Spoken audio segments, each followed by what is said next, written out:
बिस्मिल्लाहिर्रहमानिर्रहीम। अस्सलाम वालेकुम। आज 25 जून है और दिन है मंगल का। सुप्रीम कोर्ट ऑफ पाकिस्तान में इस वक्त समाअत चल रही है, कुछ देर की ब्रेक हुई है। जब आप ये वीडियो देखेंगे तो उस वक्त तक शायद लाइव प्रोसीडिंग दोबारा स्टार्ट हो गई हो। लेकिन आज की सबसे इंपॉर्टेंट बात यही है कि जजेस में इख्तलाफात जो हैं वो शिद्दत इख्तियार कर गए हैं और काजी फाइज ईसा साहब खुल के सामने आ गए हैं।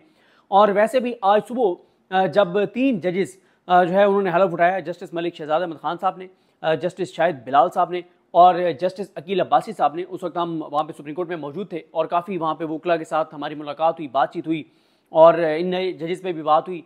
तो मलिक शहजाद साहब को तो ज़ाहिर है इसलिए लाया गया है कि जो बतौर चीफ जस्टिस लाहौरी कोर्ट जिस तरह के वो फैसले आज़ादाना कर रहे थे वो काबिल बर्दाश्त नहीं थे। और शायद बिलाल साहब पे सबका कंसेंसस था कि वो एक बेहतरीन जज हैं, शानदार जज हैं और वो बिल्कुल मतलब ना इधर ना उधर, जहाँ पे वो आइन और कानून के मुताबिक चीज़ें देखेंगे उस तरफ शायद बिलाल साहब जाएंगे।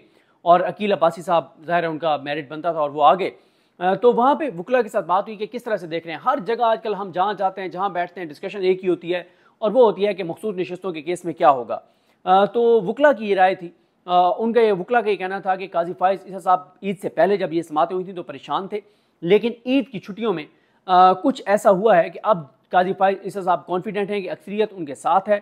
और पता नहीं अब अक्सरियत उन्होंने खुद बना ली है, कायल कर लिया जजेस को, या किसी ने मैनेज करके दिया है। वकला में बहुत ज़्यादा बात हो रही है कि काजी साहब को मैनेज करके चीज़ें दे दी गई हैं और जो इसमें काजी साहब जो है उनका मौका जीत जाएगा, अक्सरियत जजेस की उनके साथ जाएगी और चाहे वो 7 वोटों से जीते लेकिन काजी साहब जीत जाएंगे। और वकला बहुत हैरान है याहिया अफरीदी साहब के ऊपर भी कि याहिया अफरीदी जिस तरह की ऑब्जर्वेशन दे रहे हैं तो उनसे ये एक्सपेक्ट नहीं किया जा रहा था कि वो इस तरह से करेंगे। और बाकी जो मेन है वो तो ज़ाहिर है 2 जजेस के बारे में है, यानी कुछ जजेस तो वाजे हैं ना, जैसे काजी फाइज ईसा साहब के साथ जो अमीनुद्दीन खान साहब हैं वो तो बिल्कुल वाजे है कि अमीनुद्दीन खान साहब ने तो हर सूरत में उनके साथ जाना है। कुछ और जजेस का वाजे है कि उन्होंने काजी फाइज साहब के साथ जाना है। कुछ जजेस का नज़र आ रहा है कि उन्होंने आइन की उस तशरीह के साथ जाना है जिसकी पाकिस्तान को इस वक्त ज़रूरत है। जो बात मसूर अली शाह साहब कर रहे हैं, जो अतर मिल्ला साहब कर रहे हैं, जो मुनीब अख्तर साहब कर रहे हैं, जो आयशा मलिक साहबा कर रही हैं, जो शाहिद वहीद साहब बात कर रहे हैं, 2 जजेस के ऊपर बहुत ज़्यादा बात है कि ये 2 जजेस किस तरफ जाएंगे, जस्टिस हसन अजहर रिजवी साहब और जस्टिस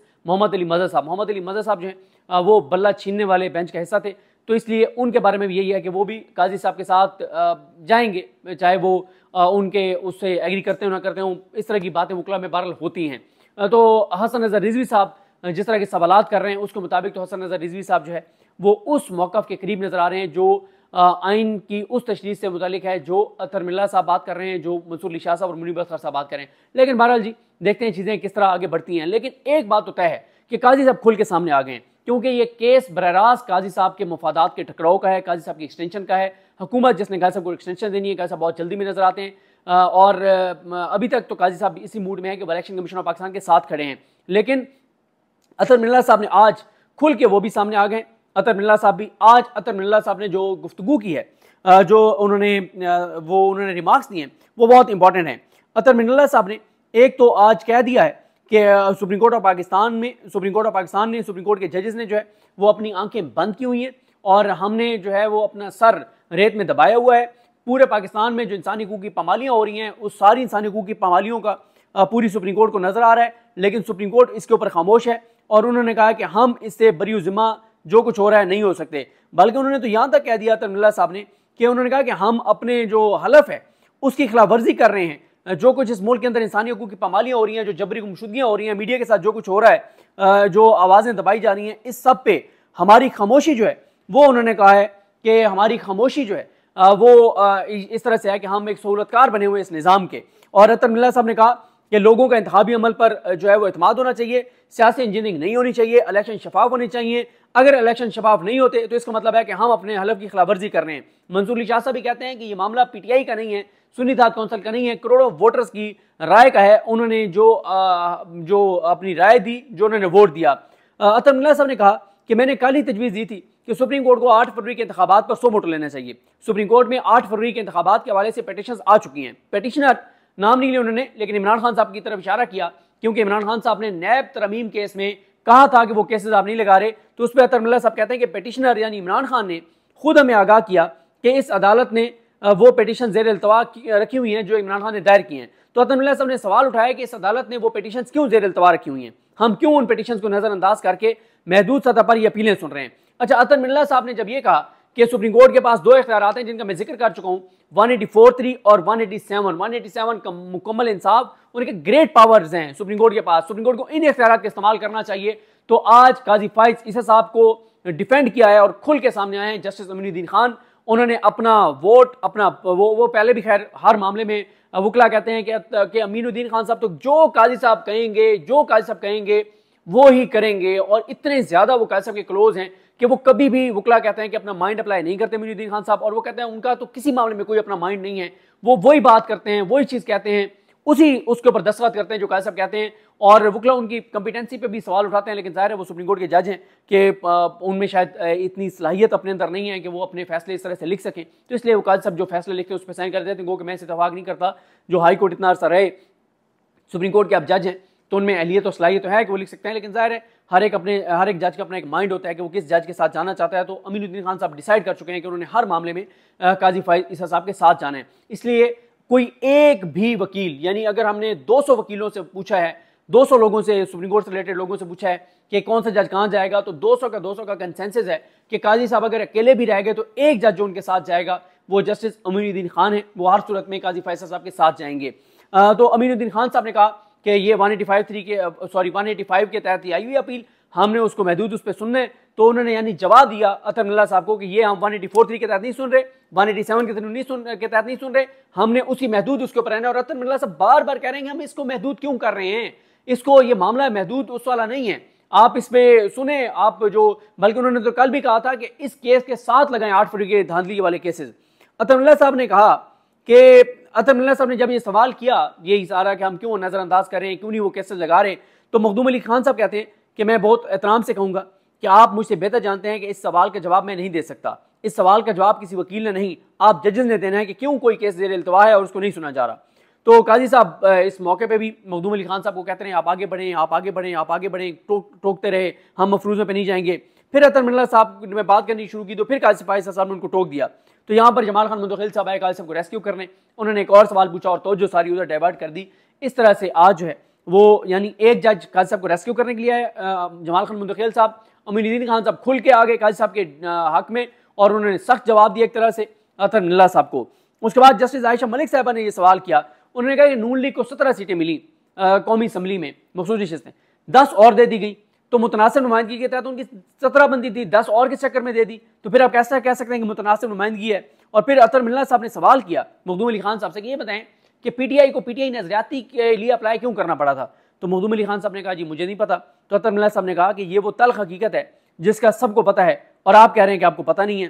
फिर अतर मिल्ला साहब ने कहा कि सुप्रीम कोर्ट ने एक फैसला दिया बल्ले वाला, इलेक्शन कमीशन ने उसकी गलत तशरीह की, इलेक्शन कमीशन ने उसकी गलत तशरीह की और एक पार्टी को उसकी सजा दी। अब सुप्रीम कोर्ट क्या इलेक्शन कमीशन के उस फैसले को दुरुस्त नहीं कर सकती कि इलेक्शन कमीशन कैसे सुप्रीम कोर्ट के एक फैसले की बुनियाद पर एक पार्टी को इस सारे अमल से जो है वो बाहर कर रहा है। फिर आयशा मलिक साहबा ने कहा कि अगर ये दलील मान ली जाए कि इस तरह से मतलब मखसूस नशिस्तें जो है वो सियासी पार्टियों में इस तरह से तकसीम होगी और जो कुछ इस मुल्क के अंदर किया गया है, तो उन्होंने कहा इस तरह से तो फिर ये होगा कि किसी जमात के पास अक्सरियत नहीं भी होगी तो उस जमात को मखसूस नशिस्तों के जरिए भारी अक्सरियत देकर उसकी हुकूमत बनवा दी जाएगी। तो उन्होंने कहा ये तो कंप्लीट आउटकम जो है इलेक्शन का, आम इंतखाबात का, वो तो चेंज हो जाएगा, चेंज कर दिया जाएगा। फिर उसके बाद आते हैं जनाब कि हमारी कुलीग हैं मरीम नवाज खान, जियो के लिए रिपोर्ट करती हैं, आप उनके वीलॉग्स भी देखते होंगे, बड़े अच्छे वीलॉग करती हैं, ट्विटर पर बहुत एक्टिव हैं। तो उन्होंने एक पूरा लिखा है कि किस तरह से काजी फाइसा साहब जो हैं उन्होंने लिखा कि इलेक्शन कमीशन के कंडक्ट पर सवाल उठते ही चीफ जस्टिस पाकिस्तान कौन से 3 मौकों पर साथी जजेस पर बरहम हुए। अच्छा, ये उन्होंने पहली ब्रेक के बाद लिखा था, अब तो मामला बहुत आगे बढ़ गया और जब इलेक्शन कमीशन के वकील आए तो पहले तो काजी साहब के चेहरे पे मुस्कुराहटें थी, काजी साहब के बड़ा उनको कोई नहीं टोक रहे थे, बल्कि काजी साहब उनके आगे ढाल बन के खड़े हो गए। जब जजेस की जाने से सवालात की बौछार थी तो काजी साहब उनको उसमें आए कि नहीं आप जवाब दें, और जजेस को टोक रहे थे, रोक रहे थे, इग्नोर कर रहे थे, अटैक कर रहे थे, बरहम हो रहे थे जजेस पे। और उनका यह था कि बस इलेक्शन कमीशन के वकील को आराम से बैठ के सुने, कोई इनसे सवाल ना करे। और दूसरा, काजी साहब आज खुल के सामने आ गए कि अगर मेरे बल्ले वाले फैसले पे बात करनी है तो उसको खोल के पढ़ें, ऐसे नहीं हो सकता। एक तरफ आप कहते हैं कि उसके बात ना करें क्योंकि उसका रिव्यू पेंडिंग है, दूसरी तरफ आप उस पर खुल के बात भी करते हैं बहुत सख्त। लेकिन मुनीब अख्तर साहब जो भिगो के मार रहे हैं, वो बार बार इलेक्शन कमीशन को कह रहे हैं, अच्छा आप ये कहना चाह रहे हैं कि सुप्रीम कोर्ट के फैसले की वजह से आपने पीटीआई को बल्ले का निशान नहीं दिया। अच्छा, तो आप कह रहे हैं कि बल्ले के निशान क्योंकि उनके पास नहीं था, तो वो बतौर पॉलिटिकल पार्टी एग्जिस्ट नहीं करते, और जब पॉलिटिकल पार्टी एग्जिस्ट नहीं करते तो लोग आज़ाद लोग उनमें शामिल ही हो सकते थे, या उनके लोगों को बतौर पीटीआई के नुमाइंदे इलेक्शन ही नहीं लड़ने दिया जा सकता था और इसलिए उनको आज़ाद डिक्लेयर किया। आप ये कहना चाह रहे हैं। और काजी साहब के चेहरे पे वो चीज़ें, जब बल्ले का नाम आता है ना तो काजी साहब का चेहरा देखने वाला होता है। वैसे कई लोग मैं देखता हूँ एडिट करते हैं इसके ऊपर, टिकटॉक के ऊपर ऐसी वीडियो ज़्यादा आ रही होती हैं। मैं कहूँगा कुछ लोगों को जो बड़ी अच्छी एडिटिंग करते हैं कि मुनीब अख्तर साहब जब बात कर रहे होते हैं, एक तरफ मुनीब अख्तर साहब की वीडियो लगाएं और जूम करके काजी साहब का सिर्फ चेहरा दिखाएं कि काजी साहब के चेहरे के तासुरात क्या हैं, फिर अतर मिनल्ला साहब के लगाएं और उस पर लगाएं, फिर एक लगाएं कि जब पीटीआई का वकील दलाल दे रहा है उसको लगाएं और काजी साहब का के चेहरे के दिखाएं गुस्सा और बरहमी और टोकना बार बार, और फिर काजी साहब का चेहरा लगाएं, मुस्कुराहटें लगाएं और साथ इलेक्शन कमीशन के वकील को लगाएं। बड़ा वाज़ेह पूरे पाकिस्तान ने देख लिया है। कसम से मैं दाद देता हूँ उमरता बंदियाल साहब को कि सब्र था उनका, कैसे उन्होंने ये सारी चीज़ें इंटरनली बर्दाश्त की हैं। मैं तो दाद देता हूँ उमरता बंदियाल साहब को। उसके बाद वो लिखती हैं कि कैसे बरहम हुए काजी साहब, तो उन्होंने ये भी लिखा कि कैसे जस्टिस अतर मिर्ज़ा को बराह रास्त चोट कराई काजी फैसल साहब ने, और क्या सोशल मीडिया का इस्तेमाल जजेस के इंसाफ के रास्ते में रखना डाल रहा है। आइए जायज़ा लेते हैं। ये कहती है मरीम नवाज खान। वो कहती हैं कि सुप्रीम कोर्ट में सुन्नी ताकत कौंसल पीटीआई को मखसूस नशिस्तें मिलने से मुतल्लिक केस में नशिस्तें मिलें या ना मिलें, जजेस की इख्तलाफ राय पॉइंट स्कोरिंग में बदल जाना खतरनाक है। केस की समाअत के दौरान 3 मौके पर काजी फाइज ईसा साथी जजेस पर सख्त बरहम हुए, जबकि वो सवालात वकला से इलेक्शन कमीशन पे के कंडक्ट पर कर रहे थे। यानी जजेस सवाल इलेक्शन कमीशन के कंडक्ट पर कर रहे हैं और काजी साहब अपने जजों पे चढ़ाई कर रहे हैं और इतना डिफेंड करते हैं इलेक्शन कमीशन को। उस दिन गुस्सा कर गए कि आप ऑनरेबल लाहौर हाई कोर्ट क्यों कह रहे हैं, क्योंकि वहां पे मलिक शहजाद बैठा है उस वक्त। आप अभी तो आ गए वो सुप्रीम कोर्ट, लेकिन मलिक शहजाद की वजह से ऑनरेबल क्यों कह रहे हो हाई कोर्ट को, और इलेक्शन कमीशन को ऑनरेबल क्यों नहीं कहते। और वो बार बार कहते हैं हम इलेक्शन कमीशन की गलतियां सुनने के लिए नहीं बैठे, हम आइन और कानून को देखने के लिए बैठे हैं। अंदाजा लगाएं किस हद तक मतलब चीजें चली गई हैं। लोगों का यकीन करें, लोग ब्लड प्रेशर के मरीज हो गए सुप्रीम कोर्ट की प्रोसीडिंग देख देख के। एक आम पाकिस्तानी के किस तरफ हमारा मुल्क जा रहा है, जहां पे काजी फाइज ईसा साहब अपनी एक्सटेंशन के लिए मखसूस नशिस्तें नून लीग और पीपल्स पार्टी को देने का केस खुद बैठ के सुन रहे हैं और खुद इलेक्शन कमीशन को सपोर्ट कर रहे हैं। और इलेक्शन कमीशन जिसने तबाही और बर्बादी इस मुल्क की बुनियादी किरदार 8 फरवरी के इलेक्शन का है, उसको सपोर्ट कर रहे हैं, क्योंकि काजी साहब का वो सारा है ना 8 फरवरी का इलेक्शन। तो अब वो काजी साहब कैसे ये गिरने देंगे इस इमारत को 8 फरवरी के इलेक्शन की। पहला मौका, मरीम नवाज कहती हैं कि पहला मौका, मरीम नवाज खान, पहला मौका चीफ जस्टिस जो है वो जब जस्टिस मुनीब अख्तर ने कहा कि इलेक्शन कमीशन पीटीआई के कागजात नामजदगी जमा होने के बाद आज़ाद उम्मीदवारों को आज़ाद डिक्लेयर कैसे कर सकता है, यानी पीटीआई के कागजात नामजदगी जमा होने के बाद उम्मीदवारों को आज़ाद कैसे डिक्लेयर कर सकता है। यानी पीटीआई ने कागजात नामजदगी जमा कराते हुए उनके लोगों ने लिखा है कि हम पीटीआई से तल्लुक रखते हैं, तो इलेक्शन कमीशन उनको आज़ाद कैसे डिक्लेयर कर सकता है। चीफ जस्टिस पाकिस्तान काजी फाइज साहब ने जवाब में कहा कि इलेक्शन कमीशन गलतियों से भरपूर हो सकता है, कभी कभी गलत फैसले भी करता है, मगर क्या पीटीआई के केस में एक भी मुंतखब रुकन ने दरखास्त दायर की हमारे सामने पीटीआई का नहीं सुन्नी तहत कौंसल का केस है। दूसरा मौका, जब चीफ जस्टिस काजी फाइज ईसा ने कहा कि समय से बालातर है कि हम ये बहस क्यों कर रहे हैं, कोई दबाव था या नहीं था ये अलग बात है, हमें आइन के मुताबिक चलना चाहिए, मफरूज़ों पर नहीं चल सकते। जिस पर जस्टिस मंसूर अली शाह बोले कि मैं बताता हूँ कि बहस क्यों हो रही है, हम किसी सियासी जमात को नहीं, लाखों की तादाद में निकलने वाले वोटर्स के हकूक़ का बतौर सबसे बड़ी आइनी अदालत तहफ़्फ़ुज़ कर रहे हैं। चीफ जस्टिस काजी फाइज साहब ने कहा कि ने आज अपना हलफ दोहराया और कहा कि हमारे हलफ में आइन की पाबंदी दर्ज है, इलेक्टोरेट का जिक्र कहाँ है।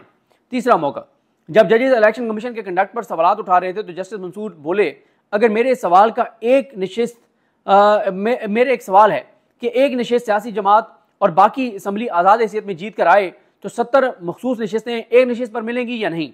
यानी काजी साहब के वो जो आर्गूमेंट्स हैं उस पर मंसूर अली शाह साहब ने कहा कि अगर पॉलिटिकल पार्टी जितनी भी इलेक्शन लड़ती हैं किसी एक पॉलिटिकल पार्टी का एक मेंबर सेलेक्ट होता है और बाकी सब आज़ाद होते हैं, तो क्या उस एक पॉलिटिकल पार्टी के एक मेंबर की वजह से 70 सीटें उनको दे दी जाएंगी।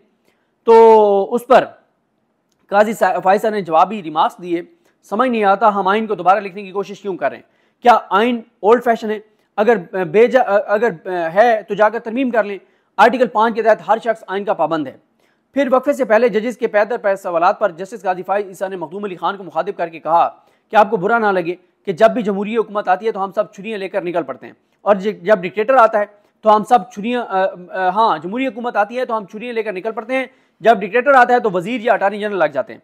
जैसे मखदूम अली खान भी एक आमिर के डिक्टेटर थे के अटार्नी जनरल थे। मुल्क को आइन के मुताबिक चलने दें। इस बात के जवाब में जस्टिस अतर मिर्ज़ा ने मखदूम अली खान को मुखातिब करके कहा कि आज भी इस मुल्क में कोई आइन का नफाज नहीं है, सुप्रीम कोर्ट को इसमें शरीक नहीं होना चाहिए, कोई फरिश्ता नहीं है, माजी में सबसे गलतियां हुई हैं, मुल्क में जारी बुनियादी इंसानी हुकूक की खिलाफवर्जियों पर सुप्रीम कोर्ट अपना सर रेत में दबाकर नहीं बैठ सकती, एनफ इज़ एनफ। तो यहाँ पे मरीम नवाज ने लिखा है कि अतर मिर्ज़ा साहब के हवाले से ये सोशल मीडिया पे एक सहाफ़ी ने कंपेन चलाई थी कि वो मुशर्रफ के दौर में कोई वज़ीर वगैरह बन गए थे, इस तरह की वो बात आई थी। तो उस पर मरीम नवाज लिख रही है कि सोशल मीडिया पे जो बात काजी साहब का एक तर्जमान लिख रहा था, काजी साहब आज वही बात बरह रास्त हमला कर रहे हैं अतर मिर्ज़ा साहब पर। हालांकि अतर मिर्ज़ा साहब ने काजी साहब की ज़ात पे कोई हमला नहीं किया। ये नहीं कहा कि जिनके लंदन में जिनकी यूके में जदादे हैं अनडिक्लेयर्ड, वो कंप्रोमाइज्ड हैं, वो कमज़ोर हैं। ये नहीं कहा कि जिसको एक्सटेंशन चाहिए वो ये अपनी वो माहौल बना रहे हैं। ये नहीं कहा कि 8 फरवरी के इंतखाबात में धांधली इसलिए करवाई गई कि नून लीग को ज़्यादा सीटें दिलवाई जाएँ, फिर नून लीग बदले में एक्सटेंशन देकर और 3 साल और मुसल्लत कर देगी नून लीग, क्योंकि नून लीग ने बचाया था उस वक्त जब केस चला था सुप्रीम कोर्ट में, तो इसलिए नून लीग को सपोर्ट किया जाए। उन्होंने बिल्कुल ऐसी बातें नहीं की। उन्होंने तो सिर्फ इंसानी हकूक़ की पामालियों की बात कर रहे हैं, इलेक्शन में धांधली की बात कर रहे हैं, लेकिन इख्तलाफात जो हैं वो बहुत शिद्दत इख्तियार कर गए। और जो पहली ब्रेक हुई थी वो भी बड़ी लंबी हो गई थी, क्योंकि बताया जाता है कि अंदर काफ़ी जजेस के दरमियान चीज़ें डिस्कस हुई और कोशिश की गई कि ये मतलब ओपन कोर्ट में ये चीज़ें उस तरह से ना डिस्कस हों। लेकिन मसला ये है कि ओपन कोर्ट में जजेस जब बल्ले के फैसले की बात आती है तो काजी साहब बरम हो जाते हैं और मतलब काजी साहब से बैठा नहीं जाता कुर्सी पे। उनके चेहरे पे पता चलता है कि कितना मुश्किल है उनके लिए कुर्सी पर बैठना और किस तरह से वो गुस्सा कर रहे हैं। और लेकिन ये है कि इलेक्शन कमीशन का वकील जब आया तो जितने वो मुस्कुराए, जितने वो रिलैक्स थे, जितने वो खुश थे, जाहिर है जिनके साथ आपकी दिली हमदर्दियाँ हों, दिल में आपके किसी के लिए मोहब्बत हो, प्यार हो, तो वो आपके सामने आए तो चेहरे पर मुस्कुराहट आ ही जाती है। मुझे अपनी दुआ में याद रखें। अल्लाह करीम आप सबका हमें नासर हो। अल्लाह हाफ़िज़।